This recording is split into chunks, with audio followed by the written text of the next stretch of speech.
Boa noite, pessoal, tudo bem? Vocês que fizeram a remoção ontem, no domingo,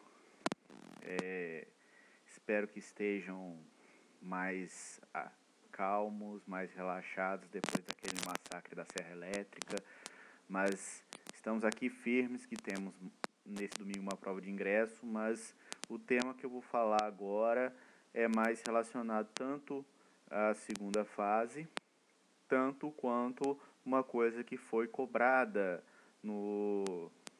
Vou falar reflexamente, obviamente, vou falar do provimento 100, mas vou falar em breve síntese de uma série de vídeos e lives sobre o tabelionato de notas.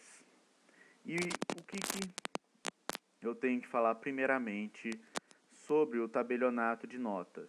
Eu tenho que discursar sobre os princípios, o que seriam os princípios notariais de direito notarial. E o princípio que melhor baseia o direito notarial é o princípio da segurança jurídica, considerando que vocês, enquanto delegados da atribuição judicial, portanto extrajudicial, vocês têm a razão de prevenir litígios. Portanto, vocês têm a função de segurança jurídica. Eu já vou dando uma indicação de livro. Esse aqui está um pouquinho mais antigo, tem, logicamente, da editora Foco, que está mais atualizado, da coleção do Cristiano Cassetari, que é excelente. Eu já vou depois dando umas dicas em relação ao manual sobre peças, principalmente o Carlos Pinto Coelho Mota, que está aqui atrás,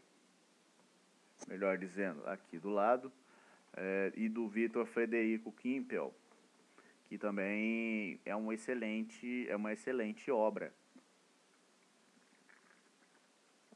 Mas vamos trabalhar com o princípio basilar, o princípio da segurança jurídica. E o que é o princípio da segurança jurídica? Ou seja, você provém a segurança jurídica, você é um fiel da balança, ou seja, você previne litígios e confere a segurança do ato. Tanto isso que na Lei 8.935 tem o quê?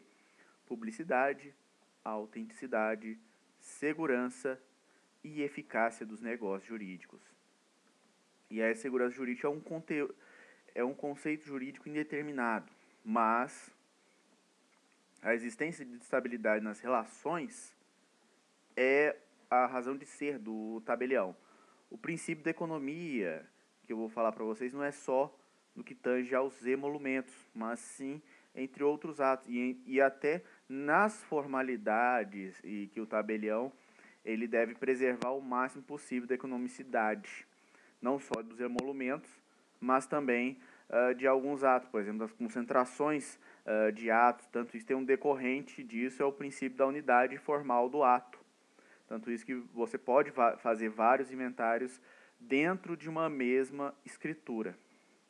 O princípio da forma, artigo 104 do Código Civil, que é bem claro. A validade do negócio jurídico requer forma válida, agente capaz, forma prescrita ou não defesa em lei, objeto lícito, possível, determinado ou determinável. Artigo 104 do Código Civil, ou seja, forma dat esse rei, como do latim, a forma dá a coisa a sua essência. Então a formalização é extremamente importante. O princípio também da liberdade notarial, que ele é mitigado no provimento número 100, e até na exposição de motivos, até nem podemos dizer na ementa dos considerandos, que até para evitar a concorrência predatória, porque todo ato, quando há uma digitalização, uma informatização, a tendência é uma concentração, e muitas das vezes os tabelionatos menores ficam prejudicados. Ainda bem que o provimento número 6 foi bem razoável, senão ia matar a maioria dos tabelionatos de notas no país em prol das grandes capitais, que podem utilizado o poder econômico e uma concentração altíssima. Graças a Deus, muitos colegas reclamam do provimento número 100, mas foi uma medida salomônica do Conselho Nacional de Justiça ao fazer dessa forma. Eu vou explicar até o porquê, dando uma lida nos considerandos, certo? No considerando a necessidade de evitar a concorrência predatória por serviços prestados remotamente que podem ofender a fé pública notarial, ou seja, não só dos tabeliães que eu estou falando, mas também de outras tecnologias ditas, das fintech, entre outras, que na verdade até ofende o artigo 236 da Constituição Federal. O princípio da liberdade notarial, que eu falei, a escolha do tabelião, que é muito claro no provimento, por exemplo, número 35, na escritura de divórcio, a escritura pública de compra e venda, dentre outras. Mas assim o princípio da territorialidade, por exemplo, na elaboração das atas notariais. E, logicamente, é mitigado, considerando que ele pode atuar nos limites da sua respectiva circunscrição. E, por exemplo, na notarial no município no qual ele exerce a delegação. Por exemplo, tem vários ofícios dentro de uma comarca de Goiânia. Ele pode atuar dentro do município de Goiânia. Para vocês terem uma pequena ideia. Princípio da instância ou princípio da rogação, ou seja, você tem que ser provocado. O princípio da rogação, pessoal, está para o direito notarial e registral como o princípio da inércia está para o direito processual civil. Fiquem bem atentos em relação a isso. Princípio do consentimento. O que é isso? Autonomia da vontade. O que é? Você tem que manifestar o seu respectivo consentimento. Outro princípio da unidade formal do ato. Lembrando que tem efeitos registrais em relação a isso. Por mais que tenha uma unidade formal de um ato, ele pode gerar, por exemplo, no registro de imóveis, vários protocolos. Ao contrário, mas pode se concentrar e até para outros efeitos em direito admitido, pode concentrar os negócios jurídicos, por exemplo, vários inventários dentro de uma mesma escritura. E também eu não poderia deixar de falar do princípio da matriciedade. O que é isso? É um princípio que é a necessidade de formalização, de arquivamento. Você vai ter que dar uma matriciedade, vem de matriz, ou seja, você tem que, podemos dizer, dar assento ao ato formalizado, certo?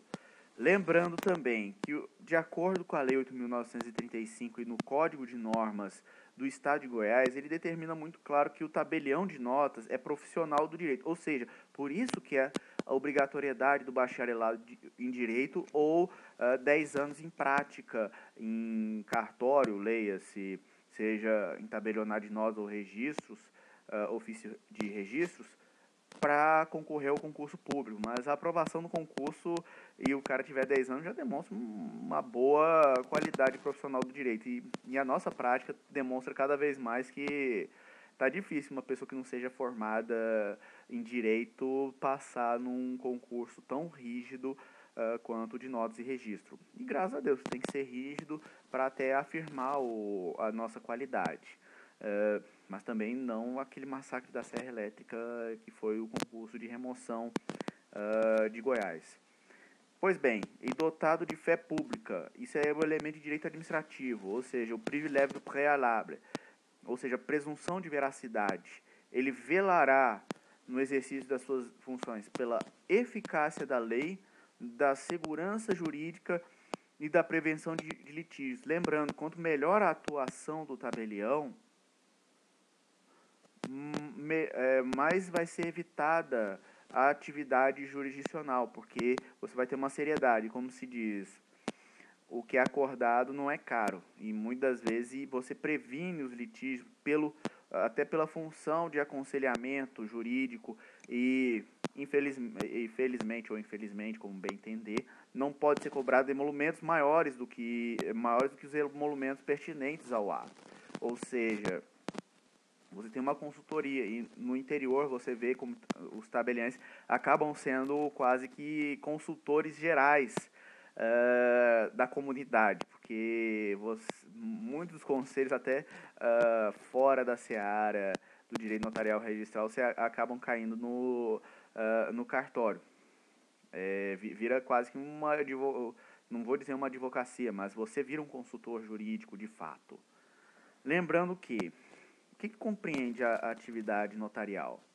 O assessoramento prévio para a formalização de atos e negócios jurídicos, orientadas pelos princípios e regras de direito e pela prudência e pelo acautelamento, certo, pessoal? Lembrando que a função notarial, por sua vez, ele vai contemplar o quê? Que vai ser exercida com independência e imparcialidade jurídicas. A audiência das partes, o aconselhamento jurídico, a qualificação das manifestações de vontade, a documentação dos fatos, atos e negócios jurídicos e os atos de autenticação. Lembrando que o tabelião, enquanto consultor, lembrando que a consultoria e assessoramento jurídico, ele vai ser prestado por meio de informações e esclarecimentos objetivos, especialmente sob o melhor meio jurídico de se alcançar os fins desejados pelas partes, bem como os efeitos e consequências dos fatos, atos e negócios jurídicos a serem documentados. Ou seja, é um profissional de direito experiente e demonstra muitas vezes os impactos que ocorrem dentro de uma situação ensejada. Tanto isso compete ao tabelião de notas, que ele faz o quê? Ele formaliza juridicamente a vontade das partes, ele intervém nos atos e negócios jurídicos a que as partes devam ou queiram dar forma legal ou autenticidade. Lembrando que não existe no nosso direito a pública forma. A pública forma virou, na verdade, questão para ir para o RTD. Depois eu vou explicar tecnicamente o que seria uma pública forma, certo, pessoal? Autorizando a redação ou redigindo os instrumentos adequados, conservando os originais e expedindo cópias fidedignas do seu conteúdo. Lembrando que o tabelião ele não vai se ater às minutas formatadas pelas partes. Ele pode corrigir e ele não se vincula, certo? Ele também autentica fato por atos extraprotocolares, por exemplo. Eles lavram ata notarial, escritura, procuração e testamento público. Aprova o cerrado, bem como os atos para os quais a lei exija ou faculte a forma pública também. Reconhecer firma e autenticar cópia, certo? Lembrando, uma pegadinha que eu tenho que falar para vocês, de acordo com a Lei 8.935, o nosso Código de Normas do Estado de Goiás. No Código de Normas, ele dá a seguinte permissão: ao escrevente substituto é facultada a prática de todos os atos próprios do tabelião de notas, inclusive o testamento, independente da ausência ou impedimento do notário. E no caso da Lei 8.935, fala o quê? Os substitutos poderão, simultaneamente com o notário ou oficial de registro, praticar todos os atos que lhes sejam próprios, exceto nos tabelionatos de notas, lavrar testamento. Ou seja, na prática, o que o substituto pode lavrar o seu testamento, certo? Lembrando também que tem um dever próprio dos tabeliães, que é da seguinte forma: que eles, além do... é um dever ético do tabelião informar a parte necessária interessada quando a prática do negócio jurídico dispensar a forma pública, guardar sigilo sobre a documentação e os assuntos de natureza reservada que tenham conhecimento em razão do exercício de sua profissão, negar motivadamente por escrito a prática de atos nulos, anuláveis ou ineficazes que julgar maliciosos, simulados ou atentem contra a boa-fé. Também, exigir e fiscalizar o prévio recolhimento dos tributos incidentes sobre os negócios jurídicos celebrados sob a sua responsabilidade, verificar e conferir nos negócios imobiliários a prova dominial e a regularidade da situação jurídica do imóvel. Outro dever, e é muito importante, pessoal, em relação ao SENSEC, que ele o tabelião tem que encaminhar informações à Central de Serviços Eletrônicos Compartilhados SENSEC para os módulos operacionais de Registro Central de Testamento Online, RCTO, para a Central de Escrituras e Separações de Divórcios e Inventários, a Central de Escrituras e Procurações, CEP, e a Central Nacional de Sinal Público, observando os procedimentos e cronogramas específicos. Ou seja, a SENSEC constitui em quais módulos operacionais? O RCTO, que é o Registro Central de Testamentos Online, a Central de Escrituras de Separações de Divórcios e Inventários, CESDI, CEP, que é a Central de Escrituras e Procurações, Central Nacional de Sinal Público, e são esses os módulos operacionais. E também o dever de comunicar mensalmente à Receita Federal via programa da DOI, que obviamente vai ser substituído paulatinamente pelo Sinter, certo? E lembrando que aos tabeliães de notas é facultado realizar perante registros e repartições públicas em geral quaisquer outras pessoas naturais jurídicas diligências convenientes ou necessárias ao preparo, validade e eficácia das notariais. Lembrando que não pode ser superior aos emolumentos cobrados ao ato, certo? Lembrando da liberdade notarial, também a liberdade notarial de duas formas, não só da escolha do tabelião, mas também o tabelião tem uma certa liberdade, uma autonomia funcional, se é que pode se dizer dessa forma. Que o artigo 340 ele determina que o tabelião ele não se vincula ao teor da minuta, podendo revisá-la ou negar-lhe curso, e foi cobrado até no concurso de remoção. Fiquem bem de olhos. Outra situação é livre a escolha do tabelião de nós, qualquer que seja o domicílio das partes ou lugar da situação de bens, objeto do ato ou negócio, salvo se o ato notarial for lavrado eletronicamente. E olha só o pequeno detalhe, por exemplo, no provimento número 100, certo? Que o artigo 19 e também quando, por exemplo, o 19, parágrafo 1º, que diz o quê? Quando houver um ou mais imóveis de diferentes circunscrições do mesmo ato notarial, será competente para de atos remotos o tabelião de quaisquer delas, certo?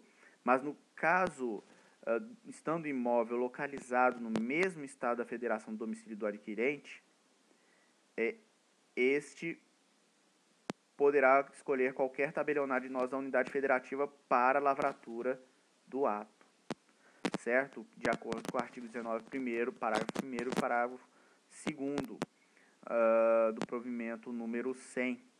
Olha só o aspecto da territorialidade muito importante, tanto isso que ao princípio da territorialidade com o artigo 342 é vedado ao tabelião de notas e seus prepósitos a prática de atos de sua competência fora do município para o qual recebeu a delegação, certo? Fiquem bem atentos em relação a isso, ok, pessoal? E para quem está começando a semana pesada, sucesso, tô na torcida e vai dar tudo certo, pessoal. Vamos, que é a reta final, é retaça final e vamos vencer dessa vez.